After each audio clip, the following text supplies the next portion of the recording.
I love you. Everybody loves a baby. I love it when she smiles, but I also love it when she frowns. And when she cries even, it's like I'm besotted. Congratulations. 5 couples share their journey of a lifetime.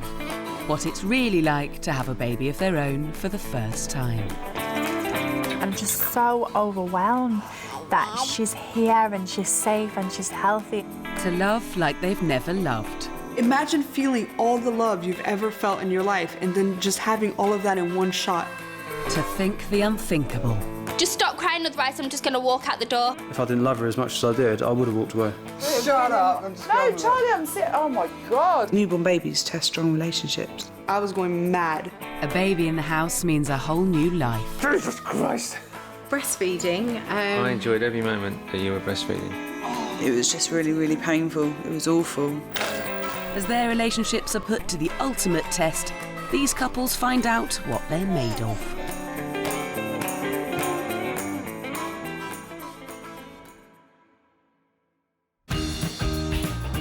Five couples are pregnant, dreaming of babies soon to come. 5 relationships are set to change forever. It changes the dynamics of the relationship, doesn't it? Of course it does. It's the third person. Yeah, it goes from 2 to 3. Yeah. Mums face the initiation of labour, and dads will be there to help. Labor is, absolutely vile and absolutely amazing. Together in one experience. You lashed out once, which weren't too bad. Yep. For me, I was pretty sure the best thing I could do was just be there and do literally nothing. Like literally not say anything unless I was asked to, literally not. Because of course, she's going through everything to have a baby. Together they face fear and doubt and experience the wonder of what is to happen. To know what it is to become mum and dad. You just want to grab hold of her, she's my daughter, I want her. David and Marilia are practicing Orthodox Jews. After finding each other and having a marriage made in heaven, there was nothing greater life could offer, no ambition more pressing than having a baby of their own. Okay, now David's gonna tell me the sex of our baby by looking on a sheet of paper. I think it's a girl. Is that right? Yeah. I knew I was right. We got pregnant very quickly. Thank God. That's all we could say. Some people don't. Some people don't get pregnant very quickly. Being pregnant for Marilia was big news. In the whirlwind 9 months that followed, she nested and told everyone who would listen about her pregnancy. Right when I found out I was pregnant, I was elated. I was running around. I couldn't keep my mouth shut. I told everyone. I told the cashier. I told everyone. I was just telling everyone. I was so excited. Until her pregnancy became hard work. Pregnancy was violent. I felt like I was hit by I was not prepared for what pregnancy put me through. It was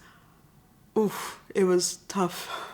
You hear of morning sickness. Oh, okay, I'm gonna have morning sickness. Nobody tells you it's the most mislabeled thing in the world. It's not morning sickness, it's all the time sickness. Oh, the hormones. I went crazy. I was crazy. I did not recognize my thoughts anymore. This is what it was like. It was like somebody came into my brain and kidnapped it, okay, and then went crazy. It was interesting though, because the hormonal thing was very up and down as well. There was times when you were feeling just, in general, the first trimester you were just feeling awful, and that rebounded on me at times, right? Everything he did annoyed me. Everything he did. I was like, why are you standing like that? Why do you stand like that? Why are you walking? Stop walking. Everything he did annoyed me. Then in the second trimester, you actually felt really good most of the time, and that also rebounded on me. She would look at me with these adoring eyes. It was like either side of the coin, really. She'd be like, look at me in a totally also in an abnormal way. So, But pregnancy heralded the start of an existence that Marilia has always longed for. To be a housewife dreaming of babies to come. I feel like I should have been born in the 40s so that I could be a housewife in the 60s, or even the 50s, because I do enjoy the traditional gender roles. I feel that I'm gonna get like crucified for this, but I really feel that like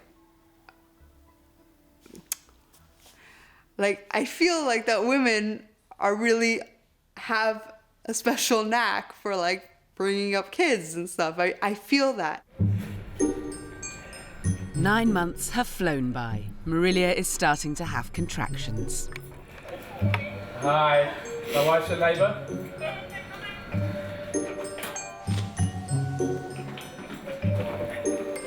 Marilia is from Brazil, where natural birth is the exception, not the norm.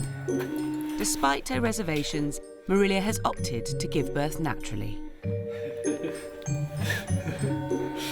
Anyone home?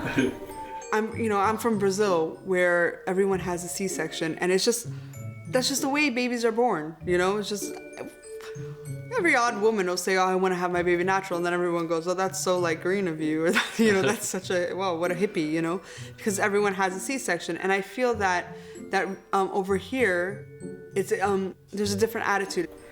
It's after hours, and Marilia's baby is on the way, and it seems like there's no one in. Should be taking the tour. We go up to level 3 now.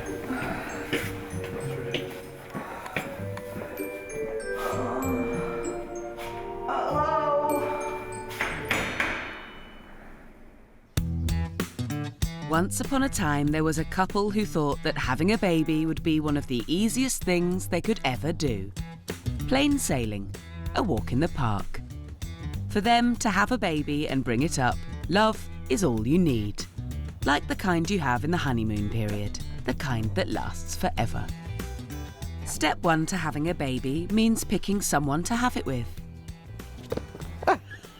The selection process is often fairly straightforward. To be honest, we were having a few drinks, and after a few drinks, you start getting to know each other.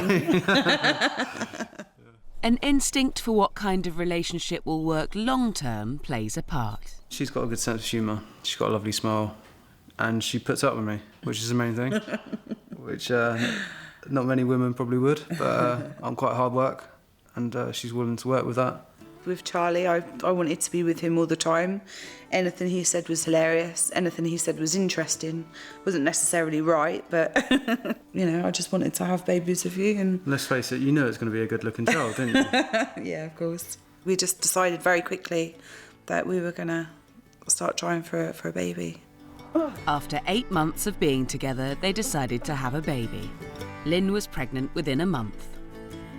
Oh my God, it happened very quickly. I wasn't expecting it to happen so quick, but it runs in my family. What does? Fertility. This couple went for it. That's when the second thought started. Am I going to make it as a mum? I've got to go through childbirth. That's, really, really scary. It was really, really scary at the time. And, you just think about everything. And obviously, Charlie's was a massive thing that I thought about. And yeah, there was massive doubts there in my mind. I had it in my head that when we became pregnant, we wouldn't drink, we wouldn't smoke, we would both kind of be pregnant. And I know that it's me that's pregnant, but I thought that Charlie would stop all this as well. But he didn't, and that's what worried me. That's the panic just set in. We've got to think of a good name. I thought of loads of good names. Harvey. Yeah, it's a lovely name. Harvey Cod. Harvey Cod. It's got a certain je ne sais quoi. But Lynne put on a brave face. Panic or no panic about her relationship, baby was growing bigger by the day. He was always wanted, and it was just each other. That's what we were doubting. Claire had always wanted a baby. She'd tried for years with a previous partner and had given up. Baby showers and becoming a mum was not a future she had predicted for herself. Until Malcolm came along and changed all that. When I first saw you, I fancied you. I was like, oh, he's quite dishy for an older man. And yeah, I did. It was really, you were a bit of the, because Malcolm came across really cheeky. So Claire approached me and said, hey, do you fancy going out for a drink at the weekend? I think it was something like that. And I stood there and looked at her, and I think I must have just stood and said nothing for maybe a nanosecond too long. And it seemed far too long. So I turned my back and walked away for embarrassment. And I was a bit like, I've never been turned down in my life.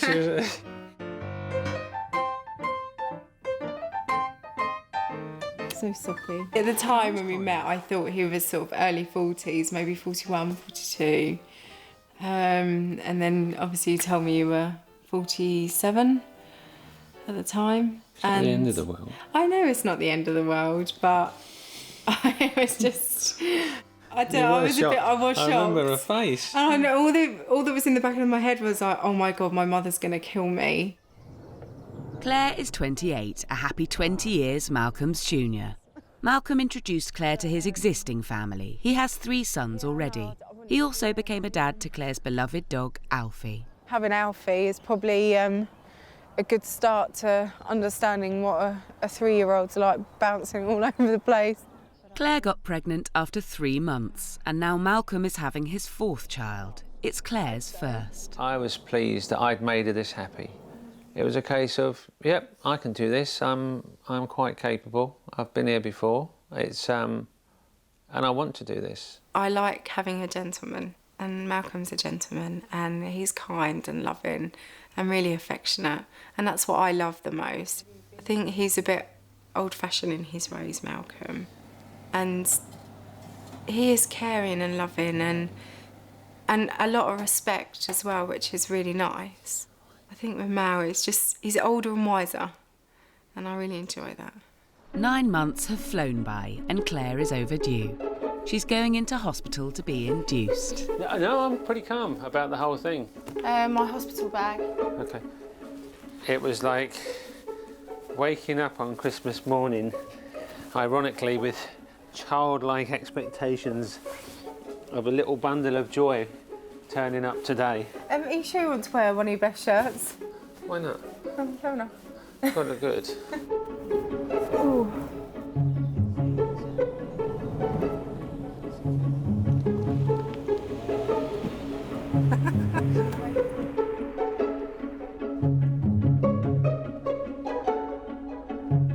Oh, hello, it's Claire Chambers. I've got an appointment at 9:30. Thank you.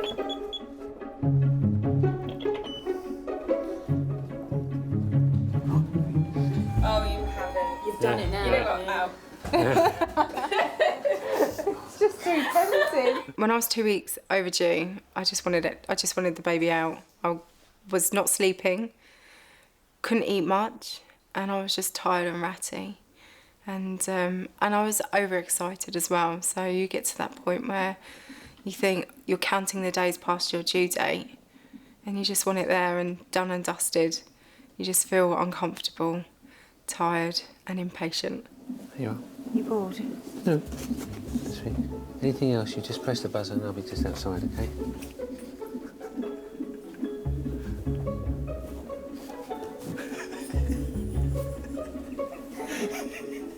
The baby does not want to come out. Malcolm is confident he can say the magic words. Listen to heartbeat. Are you going to come out today? Oi, are you going to come out and play or what? We've got a whole new strip waiting for you to wear. Right? It's gone down. Relaxing. Ah, it's Daddy. See?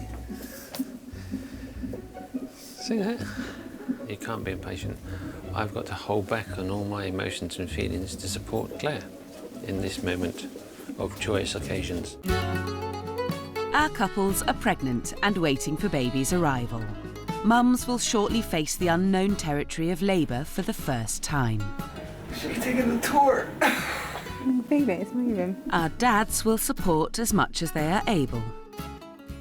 But for some, bringing a baby to term is not an easy road. Amy is pregnant with a baby girl. Eva, her daughter-to-be, is about to have everything a baby girl could want. Shopping is her mum's favourite pastime. Amy particularly wanted to be prepared for Eva, you know, every eventuality, every size up until she's pretty much 1.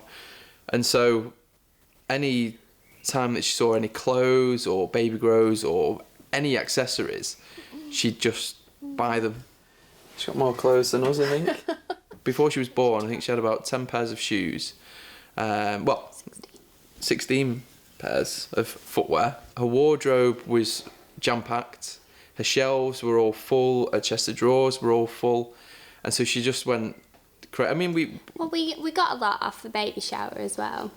Yeah, Amy had a baby shower before, obviously, Eva was born, and everyone was really generous there and bought loads of clothes and gifts and things, so that really helped. I was a little bit of a psycho with my lists, and I had a list that I had to tick off. Amy is happily expecting now. But she and her partner Stuart have been through as much as any parents could be expected to endure. They lost their first child while Amy was giving birth 2 years ago. Who's Henry? Henry's our firstborn. After he passed away, we got a chest of drawers and his pictures on there and a few sort of trinkets as well. And he's a big sadness in our lives, you know, that we didn't get to see him grow up and see his eyes or hear him cry. I think the reason why we were able to face this pregnancy and we were so strong going into this pregnancy because we left it. We had that time to grieve for Henry in between, and we dealt with what happened head on. We just longed to have a family. Henry will always be part of our family, but we had empty arms and they needed filling. And we were prepared to fight for what we wanted. It was a fight, a risky one. Amy had a 50% chance of losing her second child, too. Problems with her cervix mean that a surgical stitch has been placed to help her carry her baby to term. I dealt with it on a day-to-day basis, and I couldn't go any further than that. It was just something that I had to do on a daily basis. Amy is now to term. She's booked in for a C-section. Hospitals scare her. I can't even put into words how scary and gut-wrenchingly frightening the whole situation was. Every time I walked through those hospital doors, we thought that we were going to lose her. We thought that we were going to lose another baby. Hiya. I need a rent. Reception? Yeah. Okay, I'll take you down. The idea of that, I got through Henry and I got through losing my first baby, and I just couldn't even comprehend doing it again. I just couldn't even bear to even think about it. Paul and Caroline have been married for 9 years. They live in Blackpool. Paul is in the army and spends Monday to Friday 300 miles away. They've been trying to have a baby, but Kaz has miscarried 3 times. Like Kaz was saying, look, I can't do this, I mean, will I ever get pregnant? And it's hard when obviously your wife's going through that, and we're both we have to just deal with it as a couple. And it is hard, it pulls on your heartstrings, you know what I mean? Not once to give up, Paul and Kaz set about trying for the 4th time. Paul being 300 miles away comes with its own set of difficulties. It got to the point where it was like, right, I'm ovulating this weekend, right, I'm not home, like, right, I'm coming to see you then. Yeah. And it would just be like... So she'd come all the way down to camp and... You try and make it so it's not like, what's the word? Forced. Yeah, like forced. Yeah. No, they wasn't enjoyable whilst we were trying, but I think we can just... We were trying at certain times and getting it right for ovulation and actually getting pregnant rather than just doing it for fun. It was the massive difference. Oh, yeah. I wanted to become a father, so I think when you want something, you do your best you can be. And I've just always wanted it. And like I say, I've had experience with my godchildren and I love them to bits. But like having your own, there's nothing better than having your own. Once Kaz was pregnant again, she was sent for tests, revealing that her blood was clotting along the umbilical cord. Happily, this was easily fixed with medication. As a woman, you think that it should just be a natural to be able to carry a baby and give birth and stuff, and you do feel like a bit of a failure, but I think I felt better having had tests to realise that it was something that I had no idea about. Kaz is determined to stay pregnant this time. She's taking aspirin and injections to keep her blood thin. This time, she's going to have a baby. That just kept working, and she stayed pregnant, and it was like, even though you're on tenterhooks, you're like, oh, don't know how long it's going to last this. Is it just one of them things that just keep us going? Then we got to the first scan. It's those milestones, isn't it? I think, like them scans mainly, but we got extra scans to make sure everything was okay. But we still, in the back of your mind, you've still got that thought of, is it going to be fine all the way through? And then obviously with the blood thinning injections and aspirins was the risk of pregnancy then, natural birth. Marilia is in labour. When you're in labor, God's like really close to you. He's facing you. He's really close to you.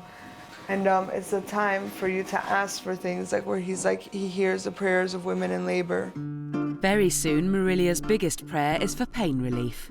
She's 3 centimetres dilated, but it feels like more, a lot more.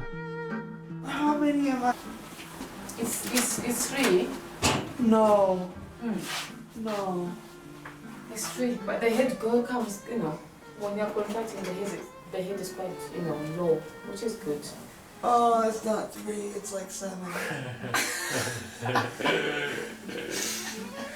You know it is, you're kidding, right? But good 3. Oh, your waters are just, they can break at any time. Yeah, breakwaters. So what should I do? Walk? Yeah. Walking, sitting, leaning, nothing is helping. When you're having a contraction, you just want to hit your head against the wall and pass out, It's painful. It's not menstrual cramps. Whoever said it's like menstrual cramps is lying. I don't know who has cramps like that, but if they do, they need to seek medical advice because it is far worse than cramps. Far worse. Aren't I supposed to be having like gas and air or something? Don't they have some of that? I was like, there is no way I'm doing this without an epidural. There's no way. Epidural. I want the epidural. I can go talk to him. He's not here. Or her. Where is he? He's in theater. Yeah? I'll go in there. I don't even ride out a headache without medicine. I wouldn't extract a tooth without, I will not have a baby without an epidural. There's just no way. That was and I went in and I was like, epidural. I'll tell him. We'll wait for him to come. I can go in there. I'll just sit next to him. He can just sit next. I'll just go in the theater too. Oh my God. It's not fair. I want it to pass. And that if we can get the epidural, hopefully that she'll be able to sleep a bit, In the moments between contractions, there were incredibly happy moments of my life, like excitement and giddiness and, oh my gosh, we're having a baby. Oh, I'm gonna miss my tummy.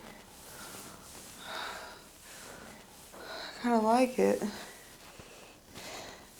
I've had a really positive body image with this tummy. It's good. And then, I want to die. It's like horrible contraction. And then it finishes and you're like, oh, my baby. You feel really good. Finally, Marilia gets her epidural. Naturally, it didn't work. So I had no pain relief till I was 8 centimeters, which is my luck. But it worked for half an hour. Yeah, it worked for half an hour and I was like, oh. Oh, wow. Oh, cool. It was worse because you were like, and then bang. Oh, that got stuff moving, didn't it?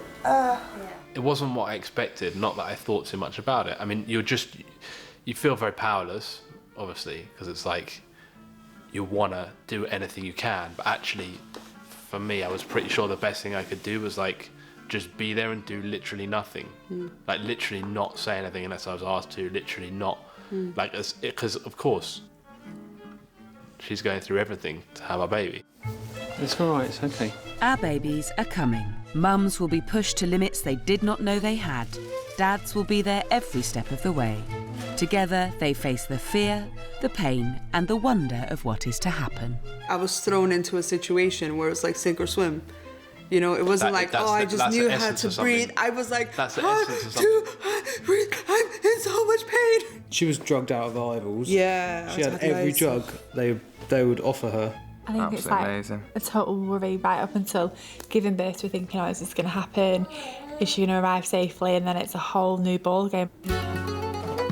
For Claire and Malcolm, labour is imminent. Like all women about to give birth, Claire has no idea how her labour will play out. How fast, how slow, how frightening, joyous, or both. It was about 3 o'clock, and I said to Mel, I need to get out and go for a walk. I'd been induced, and I just wanted to sort of get out of the ward really, and I just wanted to see a different 4 walls. Yeah, I just want it out. Should have said that at the beginning. She just turned around and said, she was talking to that lady, I've just booked you in for a C-section. I was like, wish I had one of them. And we went round once, and then we came back, and I said, let's go again. And didn't even make it halfway before Well, you did about 25 yards, and the first big contraction hit. Yeah.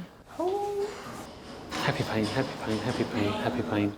And then it was another. It wasn't even that small bang. period pain that everyone says to get, that says that you start with. All right. No, it's hurting.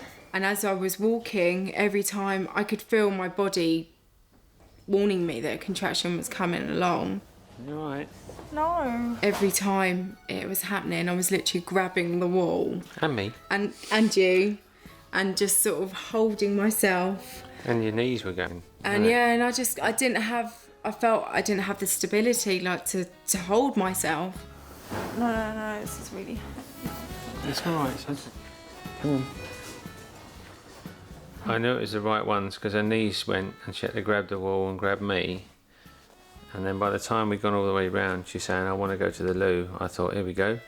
You all right, Treeks? No, it feels like I'm going to poop. No, don't do that. I'm running a bath in the hospital. Malcolm, a well-rehearsed dad, is the ultimate helpful must-have male accessory on hand for delivery. Apparently this might help. Because you're going to be a mummy soon. All right. I think Claire had the perception that because I'd been at the 3 births of my boys, that I'd have all the answers and the what to do's and when to do it when it come to this time. Mm. But what I learned at being at the birth of each of the boys was every birth is different.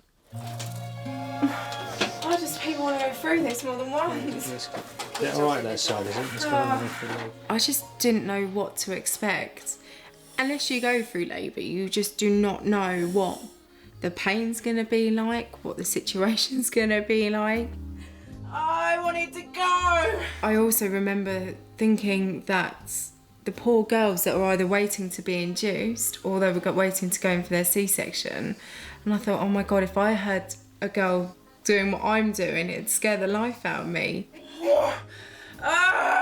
Use it, and breathe. So I was trying to hold myself from screaming out because I didn't want to scare anyone else. I was in so much pain through my contractions that I just didn't know what to do with myself. I was just... I didn't know what I wanted. You wanted me to rub your back. You didn't want me to rub your back. Yeah. You wanted the gas and air. You didn't want the gas and air. I wanted to stand up. You wanted to stand up. Then you wanted to sit down. Yeah. Claire eventually settled into her first labour, a real trial by fire. He wasn't panicky. He was so calm. Okay. And I think it did me wonders actually having you there. Okay, I did, I think, punch you in the leg once. No, you tried to shin me, but you had bare feet, so it didn't hurt. I know. Keep breathing. and then you lashed out once, which weren't too bad. Yep. One way to deal with the pain is actually to fight itself within yourself, and I think she was doing that process, which helped. You know, some women want to scream it out, others growl it down. You know, and it's either way, isn't it? Yeah, just looking forward to her being here and hearing her cry. So, yeah, the nerves are kicking in. I'm starting to feel a bit sick. Amy, having lost her first baby son in childbirth, is about to have a caesarean section to deliver her baby daughter. 9 months of holding their nerve has brought this couple to the brink of success. Adrenaline. Oh, hey, you are really seriously shaking. Oh my cold hands.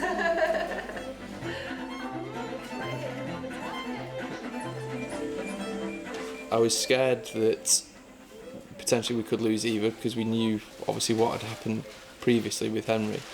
Obviously Eva was older, so if anything was to happen, she was better equipped to survive. But obviously, you know, a planned C-section doesn't necessarily go to plan, which it didn't. And because of the start of trying to get a cannula in, because that didn't happen for 45 minutes, an hour, because they struggled to get the cannula in, it made us both quite anxious, especially Amy. As the moment of delivery draws near, Amy and Stuart have to control the memories of their loss from the last time around, and to have faith that this time they will have their happy ending. How long have you had the suture in for? Since 16 weeks. Since 16 weeks. 22 weeks, so... Yeah? Yeah, it's 5. It's job, hasn't it? Yeah. Yeah? Fantastic. It's surpassed its job, really. I like being in control of a situation, even more so since everything that happened. So I had a birth plan, even though the birth had been taken out of my hands and it was in the hands of the surgeon. I still had a birth plan. I made my feelings very clear that as soon as my baby's born, she comes to me. Nobody else, she comes to me. And it was something that I had to really fight with myself and really come to terms with, that somebody's going to see my baby before I am, and somebody's going to hold my baby before I am. The moment of birth is here. Our couples are about to become mum and dad. Babies are born and lives are changed forever. Push, and push down. Good girl.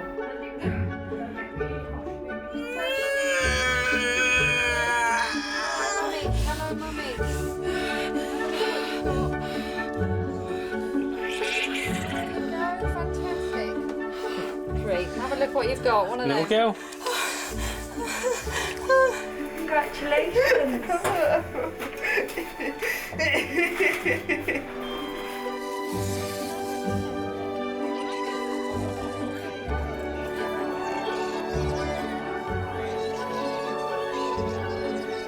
I heard her cry, and all I can remember is just feeling an overwhelming relief. I just felt like I felt 10 tons lighter.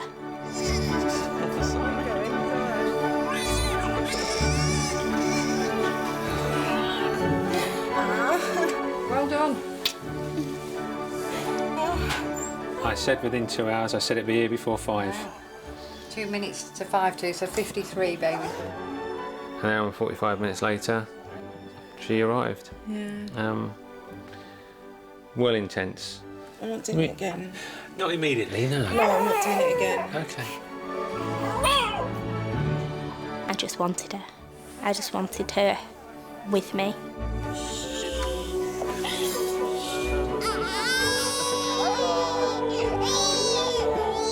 From that moment that I held her in my arms, it was like she'd always been there. Yeah. Those eyes. It was like a missing part of the jigsaw puzzle.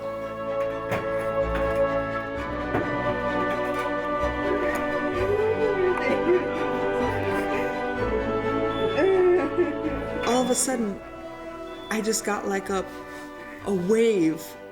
It's like, imagine feeling all the love you've ever felt in your life and then just having all of that in one shot.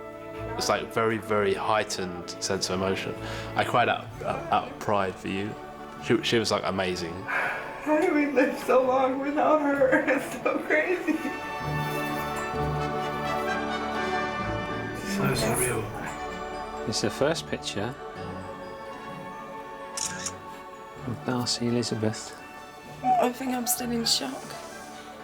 I'm just tired and I'm overwhelmed, actually. It was just a rush of emotions. I mean, she was beautiful. She was small, but she was big. That was a bit of a strange one because she was bigger than what we expected, albeit she's still this tiny baby, but she looked quite chunky. The love that you feel instantaneously for this little baby, and you just want to grab hold of her. She's my daughter. I want her. It's just an overwhelming experience. All of our couples have given birth. In this moment, whatever the future holds, they are in wonder and awe at a miracle of their own. I remember thinking, she looks nothing like me. Like I didn't realize, but I had this image of what she was going to look like. And she came out and she looked like David's nephew, and I was like, she looks nothing like me. Yes, she's just brilliant. I love it. I love the whole thing, being a dad, everything. It's mega. When I first saw him, it was love at first sight. The most amazing moment of my life. It's like a drug. It's the highest I've ever been. After years of trying, Caroline has given birth. So this is Lola Grace Challoner. I was convinced she was going to be a boy, so I'm quite shocked, but I'm excited. And she was £8.3 a week early. Jeez, so I'm glad I didn't go full term. Don't think you would have got out. Paul made it up the M1 at short notice to be present. I will share her with you. But they said that I need as much skin as possible for breastfeeding. Is that your excuse? Yeah, they do, honestly. Yeah. By the time I got here, it was like she was 10 centimetres dilated. So it was like, right, going for it, weren't you? And It's I was painful like, for you, wasn't it? Yeah, because I was like, can I have something? And they were like, it's too late. It's too late. So I couldn't have anything. Just have gas and air. You might as well just breathe in the air of the room, to be fair. No, gas and air is boring. Have you tried some? No. Is it still there? Yeah. Go and try it.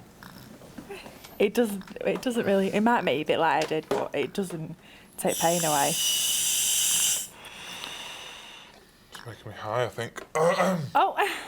Jesus. But it does not take pain away, I'm telling you now. No, it just makes it a bit...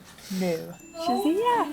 To then finally get Lola, it was just unbelievable. It's like a miracle, wasn't it? So precious. Yeah.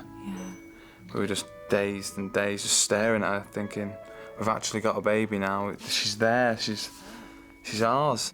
And we're looking at her and the features, weren't we? Yeah. And it was just like, oh, it was amazing. Did Daddy kisses? Gorgeous. It is a fairy tale now, after everything we've been through. It is a fairy tale.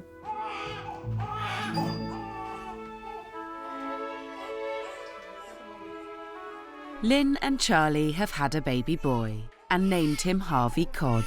There's no going back now. I had an episiotomy, which is where they cut you open so they can get the utensils. What are they called? The utensils in. I can't remember what they're called, to pull out the baby. Prongs. No. Forceps. That's it. Forceps. We were in theatre, and Harvey was placed into my arms, and he was crying, wasn't he? It wasn't so much placed. The doctor threw him Harvey into my arms, and he was really slippery as well. It was like this he? doctor must. He was like, "Here you go." He obviously does this 10 times a day, so he didn't really care much. He was just like... He knew that we wouldn't drop him, so he was just like... It was just this baby to him, so it was just like... It was really emotional though, wasn't it? I started crying. She was drugged out of eyeballs. Yeah. She had every drug they would offer her. Yeah. She was like, I've got a low pain threshold, so yeah, pain relief was quite important to me. And I don't believe in that mind over matter. Well, I do believe in it, but not at the time. You've done well, babe. I'm proud of you. 3 days in hospital. Yeah. We did try and kind of rinse out the NHS as much as possible. We thought, because a lot of people, they're like, oh, we're getting in and out as fast as possible. We didn't want to do that. We thought we're gonna take as much help as possible. This is our first child. It's quite daunting. Is it quite daunting for you? Yeah, we've got a lot to learn. Yeah. When I first saw him, it was love at first sight. Even though they're covered in blood and slop and whatever, it's just a totally different feeling. He's so perfect. Yeah, that brings tears to your eye, both eyes. And you get all choked up and it's crazy. Really, you can't describe it. It's just like, it just makes your heart melt. It's just this massive rush of love. Our couples are about to find out what it's really like to be mum and dad for the first time. Go on, try it. Whoa.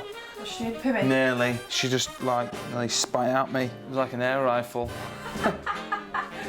Okay, there's two parts of me. There's one part that goes, it's been absolutely fantastic. It's wonderful. The experience of being a father again is just out of this world. There's another part of me that wants to go, Jesus Christ! Sometimes you don't know why they're crying, and they're freaking out and they're in pain, and you don't know why, and then it's hard. It feels like I'm doing something wrong, or it feels like I'm not doing something that I should be doing. Despite new parent euphoria, nothing can prepare them for what's about to happen. It hits you. You just feel like you've been run over by a bus. There's no parent on this planet that is prepared for the lack of sleep that you have. I just had to get on with it. There was nothing I could do. I understand what the hardness is of people trying to keep her going. Anytime she'd latch on, I had this overwhelming sense of rage. It was like she latch on, and I just wanted to kill everyone. And go. Yeah, I got frustrated because I didn't know the pain that she was going through, so I was just assuming that she should just sit up properly, do what she was taught, and get on with it. But she couldn't do that. Babies will change their lives forever. Yeah, but it's all right for you. No. No, it is, Mel, because you go to work. I didn't see that 6 stone. I did. Sometimes I pick something up in a size 10, which is the size I used to be, and I say, well, that'll look really good, and then I realize that it doesn't go past my ankle. I felt at times that I was like, oh my God, what happens if he doesn't fancy me anymore? It's better. Shut up. No, Charlie, I'm serious. Oh my God, I'm serious, Charlie. There were times that I strongly disliked him.